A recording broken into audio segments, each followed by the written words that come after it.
साथ ही दोहराया गया कि भारत में किसी भी सैन्य लक्ष्य पर हमले का उचित जवाब दिया जाएगा। 7 से 8 मई 2025 की रात को पाकिस्तान ने उत्तरी और पश्चिमी भारत में स्थित कई सैन्य ठिकानों को, जैसे कि अवंतीपुरा, श्रीनगर, जम्मू, पठानकोट, अमृतसर, कपूरथला, जालंधर, लुधियाना, आदमपुर, भटिंडा, चंडीगढ़, नाल, फलौदी, उत्तरलाई और भुज पर ड्रोन और मिसाइलों से हमला करने का प्रयास किया। इन हमलों को इंटीग्रेटेड काउंटर यूएस ग्रिड और वायु रक्षा प्रणालियों द्वारा निष्क्रिय कर दिया गया। इन हमलों का मलबा कई स्थानों से बरामद हुआ, जो कि पाकिस्तानी हमलों का प्रमाण है। On the night of 7th May 2025, Pakistan attempted to engage a number of military targets in northern and western India using drones and missiles. These places included Avantipura, Srinagar, Jammu, Pathankot, Amritsar, Kapurthala, Nal, Jalandhar, Ludhiana, Adampur, Bhatinda, Chandigarh, Falodi, Uttarlai, and Bhuj. These were neutralized by the integrated counter-unmanned aerial system and other air defense systems. The debris of these attacks is now being recovered from a number of locations that prove the Pakistani attacks. आज सुबह भारतीय सशस्त्र बलों ने पाकिस्तान के कई स्थानों पर वायु रक्षा रडार और प्रणालियों को निशाना बनाया। भारत की प्रतिक्रिया समान क्षेत्र में समान तीव्रता के साथ की गई। यह विश्वसनीय रूप से ज्ञात हुआ कि लाहौर में स्थित एक वायु रक्षा प्रणाली को निष्क्रिय कर दिया गया। Today morning, Indian Armed Forces targeted air defense radars and systems at a number of locations in Pakistan. Indian response has been in the same domain with the same intensity as Pakistan. It has been reliably learnt that an air defense system at Lahore has been neutralized. Pakistan ने नियंत्रण रेखा पर आकरण गोलीबारी की तीव्रता बढ़ा दी है, जिसमें कुपवाड़ा, बारामूला, उरी, पुंछ, मेंढर और राजौरी क्षेत्रों में मोर्टार और भारी तोपखाने का इस्तेमाल किया जा रहा है। Pakistan has increased the intensity of its unprovoked firing across the line of control using mortar and heavy calibre artilleries in areas in Kupwara, Baramulla, Uri, Poonch, Mendhar and Rajouri sectors in Jammu and Kashmir. 16 innocent lives have been lost, including 3 women and 5 children, due to the Pakistani firing. Here too, India was compelled to respond to bring mortar and artillery fire from Pakistan to a halt. Indian Armed Forces reiterate their commitment to non-escalation, provided it is respected by the Pakistan military. Jai Hind.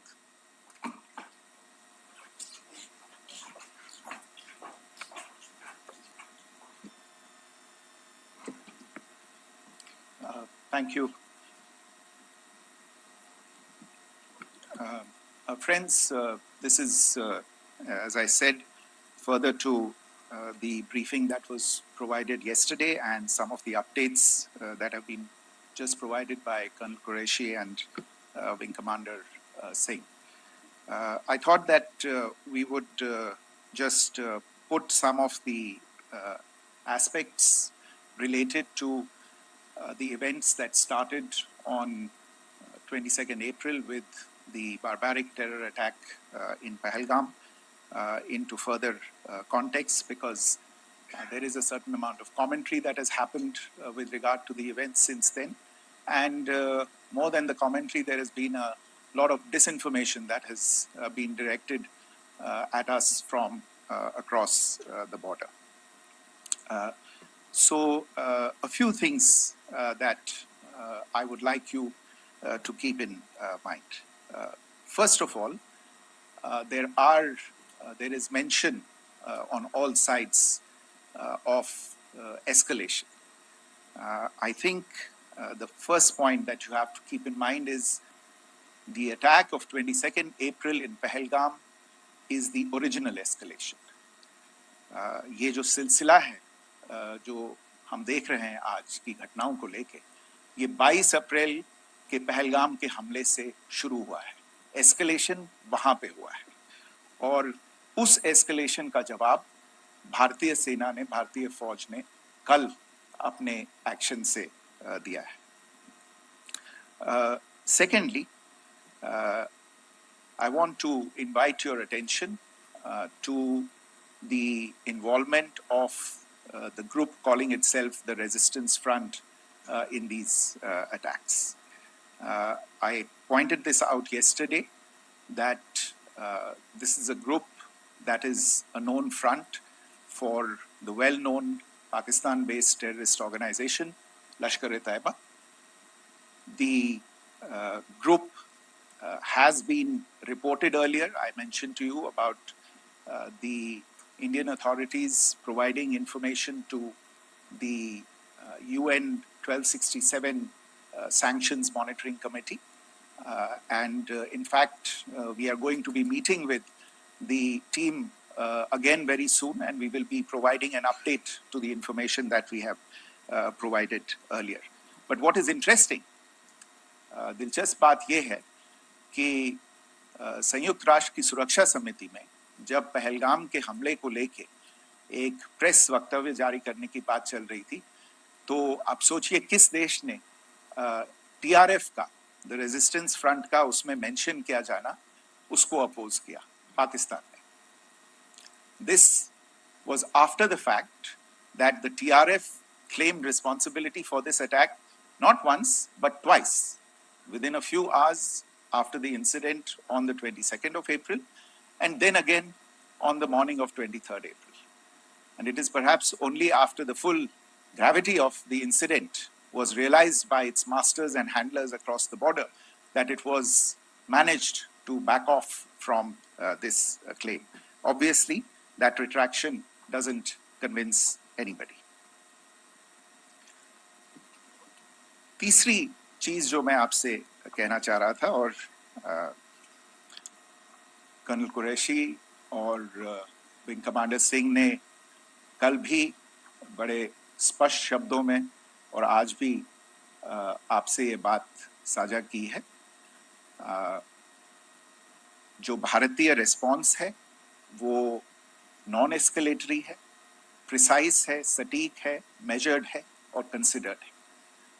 Our intention has not been to escalate matters. We are only responding to the original escalation, as I said, and our response has been targeted, precise, controlled and measured. Only no military targets have been selected. Only terrorist infrastructure in Pakistan has been hit. Now, there are, as I said, a number of issues that have been raised in commentaries, and there's a lot of, as I said, unfounded disinformation and fabrication that has come from across the border. And I would just like to use this opportunity to set the record straight on some of these issues. The first of these is Pakistan trying to wash its hands off any and all involvement with terrorism. I think the Pakistani information minister said there are no terrorists in Pakistan. And I think he was challenged on that in the television program that he was appearing on. But even if I partially repeat myself from yesterday, I think Pakistan's reputation as the epicenter of global terrorism is rooted in a number of instances where concrete evidence is available, not just to India, but to governments and authorities and agencies around the world. There are several terrorist attacks around the world where Pakistani fingerprints have been found.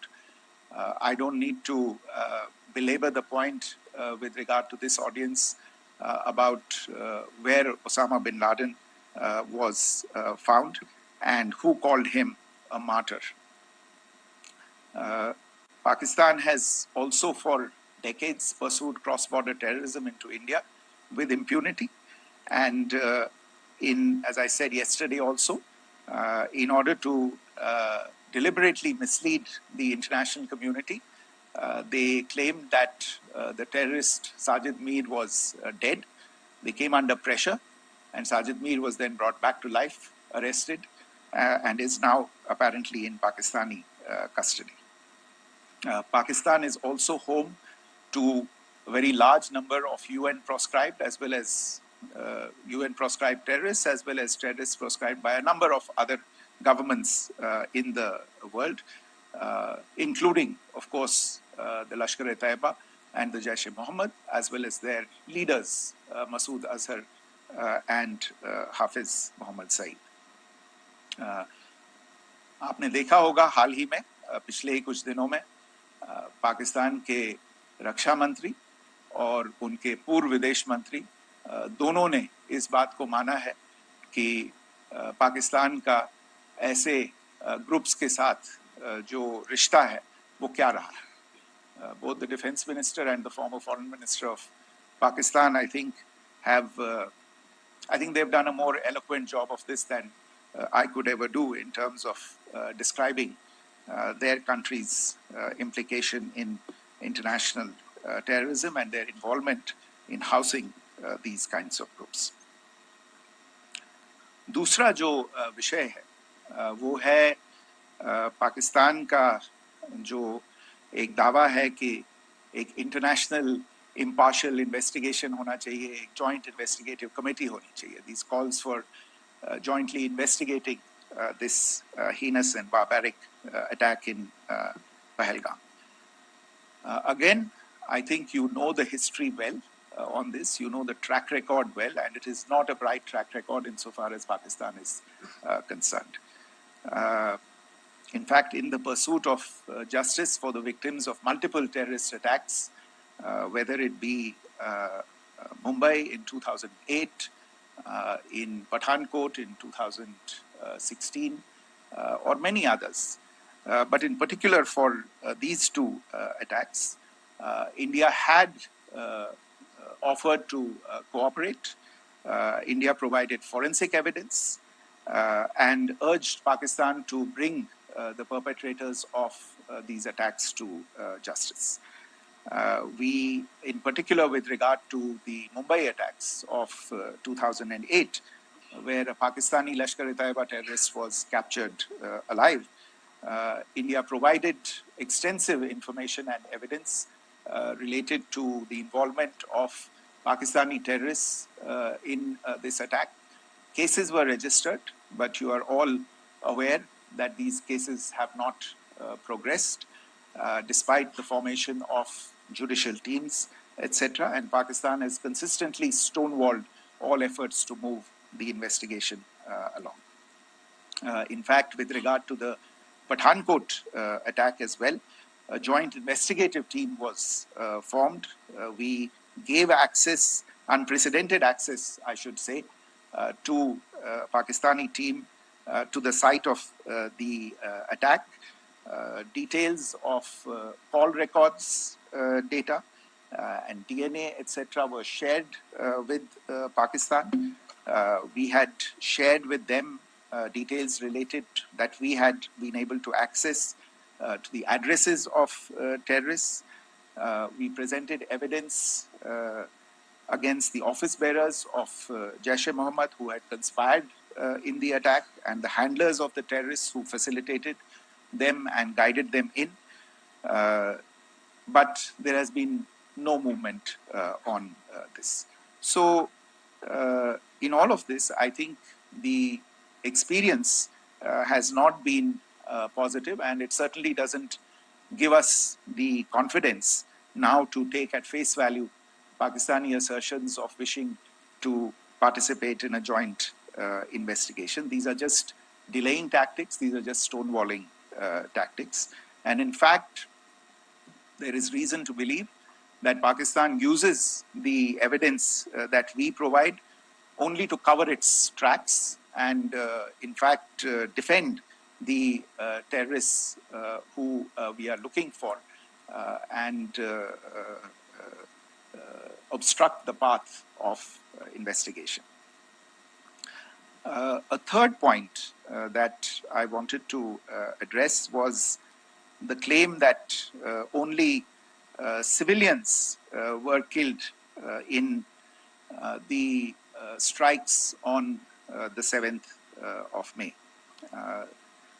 We have made the point very clearly that all attacks on the morning of 7th May were against carefully selected terrorist infrastructure, terrorist targets. It is not clear to us, in fact, seeing some of the coverage of the after effects of these strikes, including the funerals for the terrorists that were held yesterday.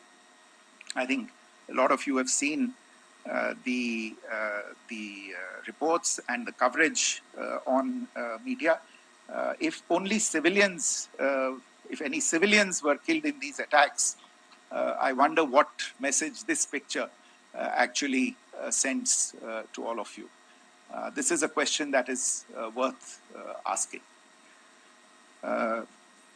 It's also odd that the funerals of civilians are carried out with the coffins being draped in Pakistani flags and state honors being accorded.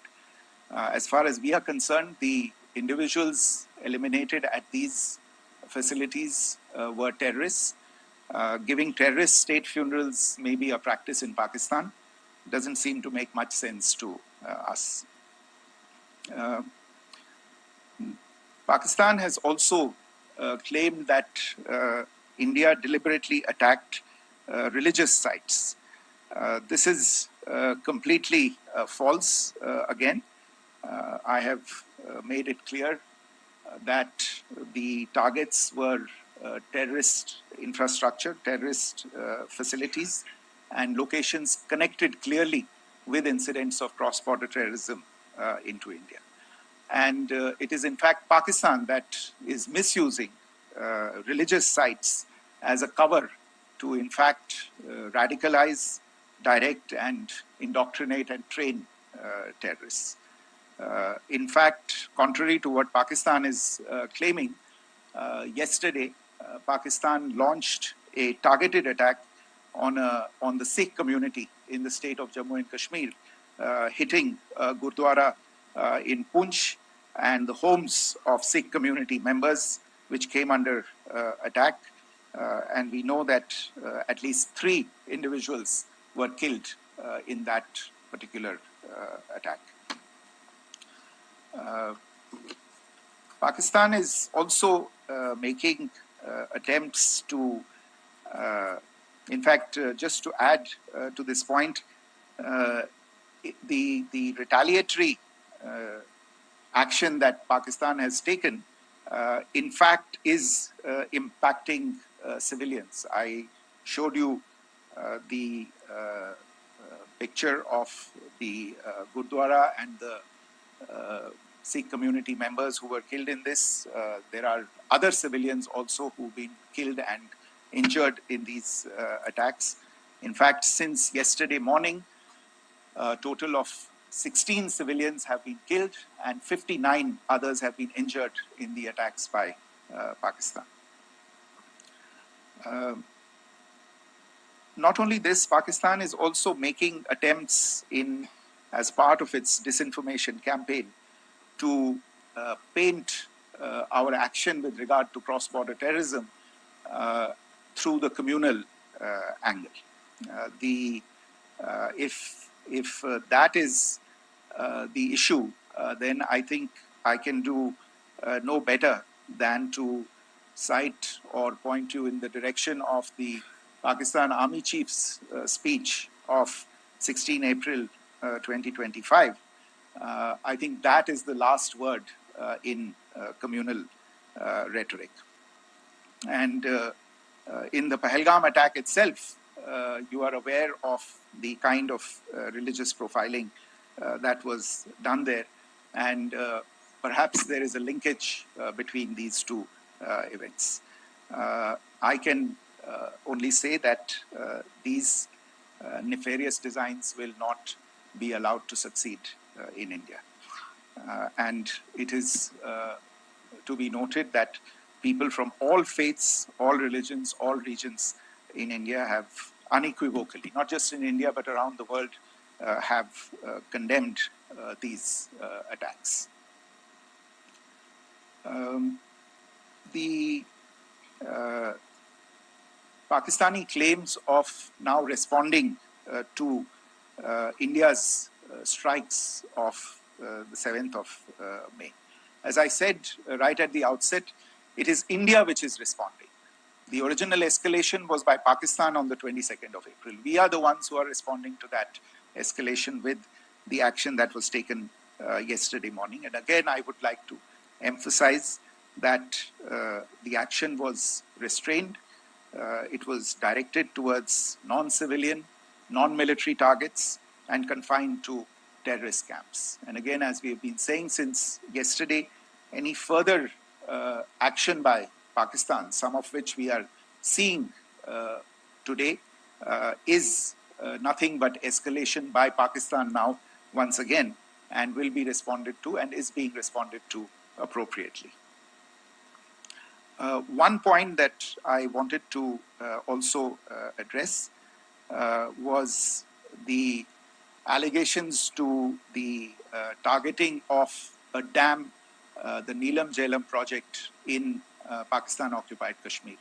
I want to say that this is an absolute and complete fabrication and a blatant lie. India has targeted only and only terrorist infrastructure, and the details of that terrorist infrastructure, together with the locations, were shared with you yesterday by Colonel Qureshi and Wing Commander Singh.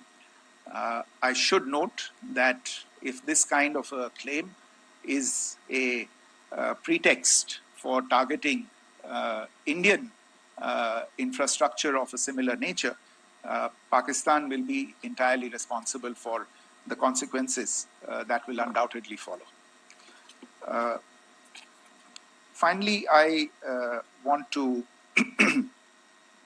address the some issues that have been raised related to the Indus Waters Treaty and the disinformation that has been raised in regard to that as well.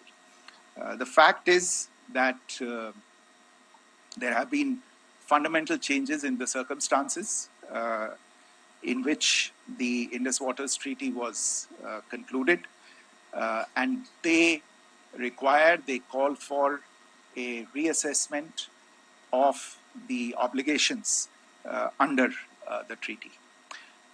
Over the last year and a half to 2 years, India has been in communication with the government of Pakistan. We've sent several notices to them requesting for negotiations to discuss modification of the treaty.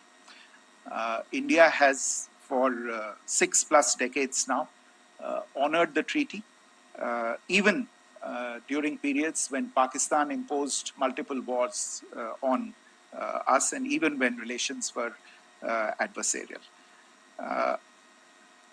Pakistan is the one that has been acting in violation of the treaty, deliberately creating legal roadblocks in India exercising its legitimate rights on the Western rivers.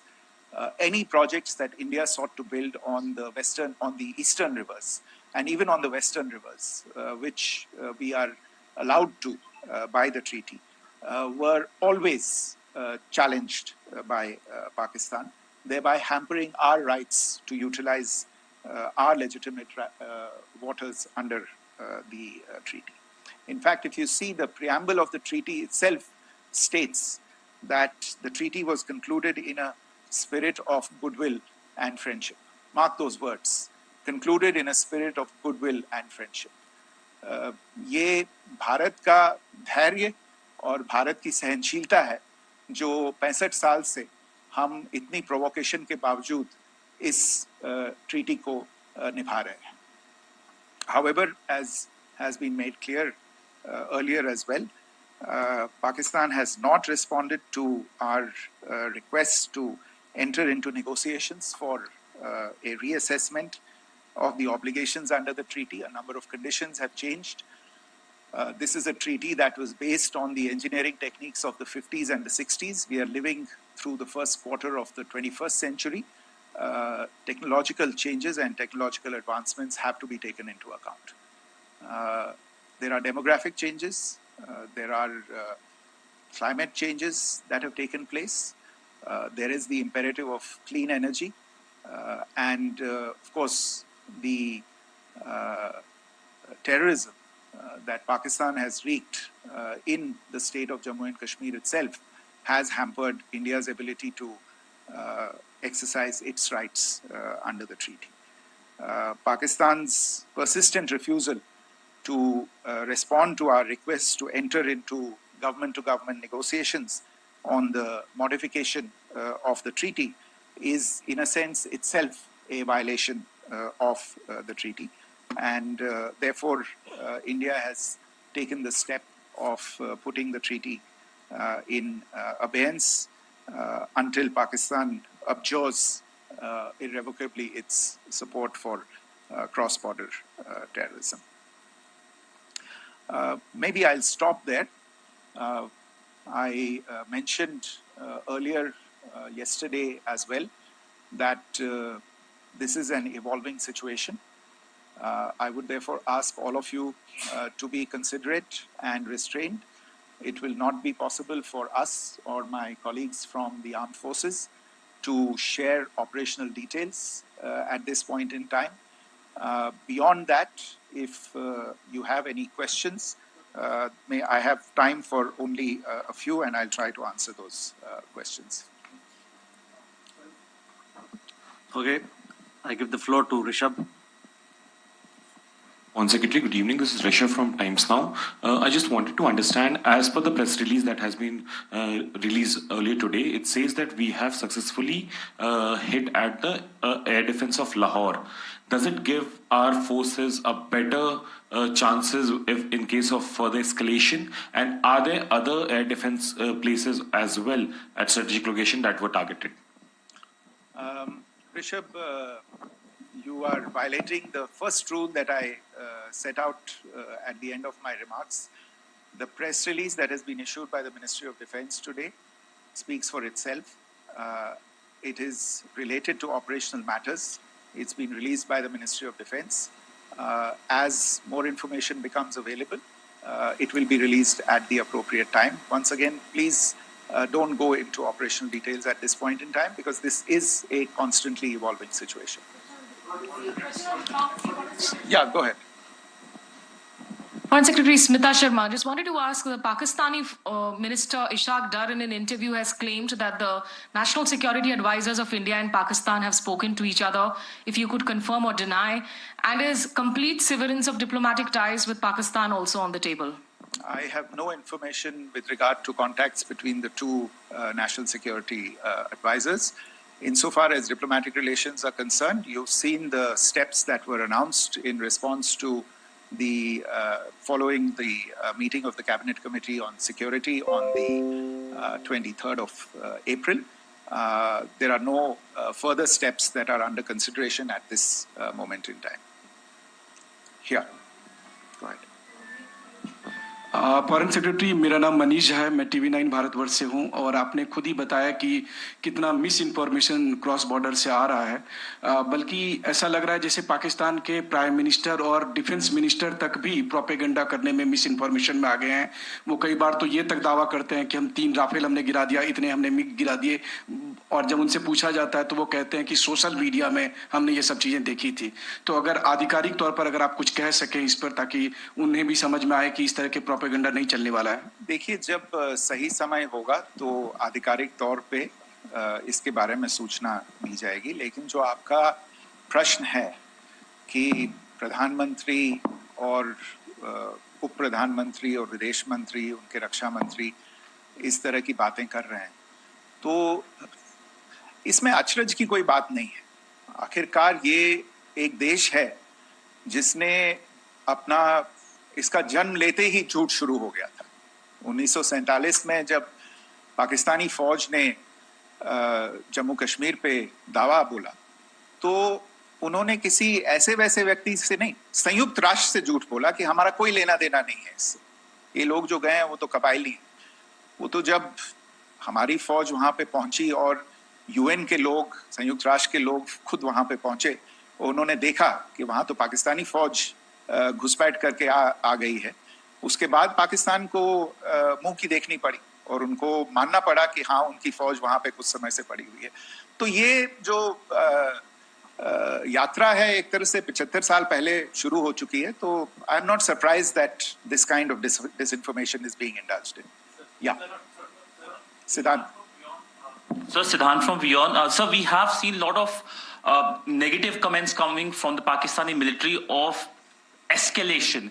If tomorrow there is an escalation, there are strikes, we know one attempt has been thwarted, what will be the Indian response to those attempts of creating more escalation? Because it is looking like it's going towards more escalation. And my second question is, are any other world powers, essentially the P5 countries, the West Asian countries, reaching out to de-escalate the current situation? Look, on escalation, we've already made our stance clear. I mean, there are 2 basic points. First of all, it is Pakistan that escalated on the 22nd of April.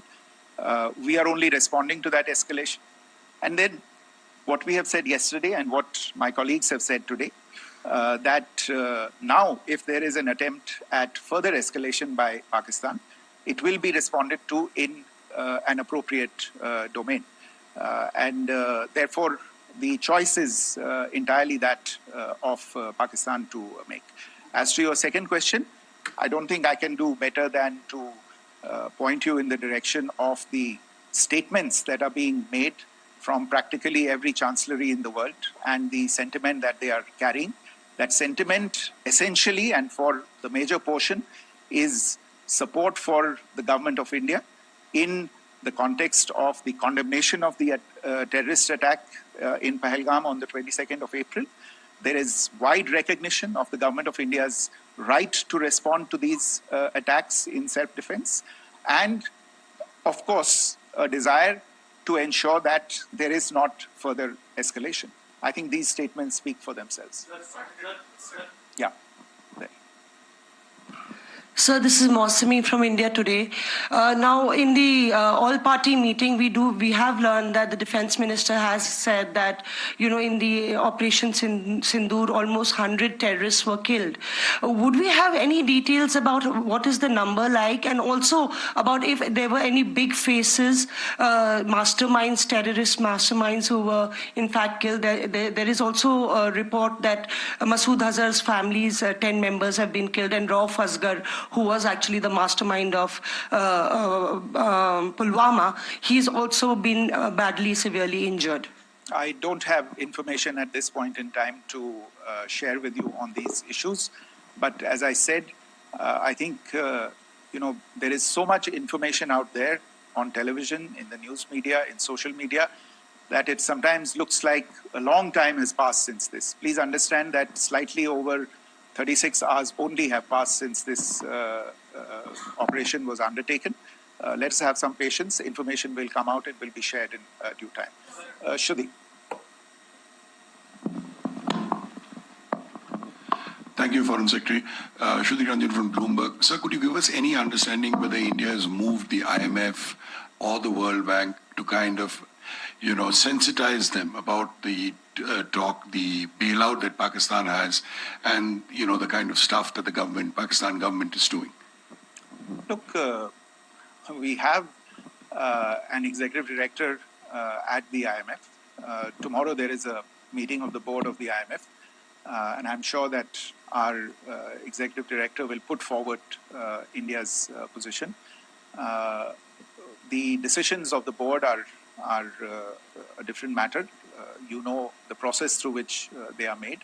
But I think the case with regard to Pakistan should be self-evident to those people who generously open their pockets to bail out this country. And since you are from Bloomberg, I think you would have the data on how many IMF bailout programs have been, very good, thank you, have been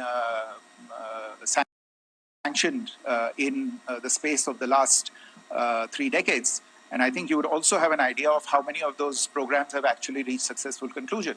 Probably not many. So I think this is a decision that board members have to take by looking deep within themselves and looking at the facts. So we can, one last question, sir. Yeah. One last question. Foreign Secretary, I'm Siddhant from CNN News 18. I would like to know, since it's an opportunity to speak to you, I would like to know the response coming from United States since last 3 weeks. Saudi Arabia, Qatar. In fact, Prime Minister Modi spoke to Qatar before the strikes that evening. Perhaps how do you read the support coming from these countries? Perhaps traditionally they were seen on the other side. This time around, their statements are strong worded. In fact, India-Saudi joint statement also had a very strong condemnation, strong worded condemnation. United States at all levels have condemned the attack and have extended support. In fact, Saudi Deputy Foreign Minister is in India. He just met EMS Jaishankar. Also, if you could shed some light on his visit, his meeting with EMS Jaishankar. In fact, we have also been told that he met Prime Minister Modi. Thank you. Look, all the countries that you named and many others, we have been in touch with them. The Prime Minister has spoken to a large number of world leaders. A large number of world leaders have called him, as have called the External Affairs Minister. As we speak, there are conversations going on today as well with world leaders.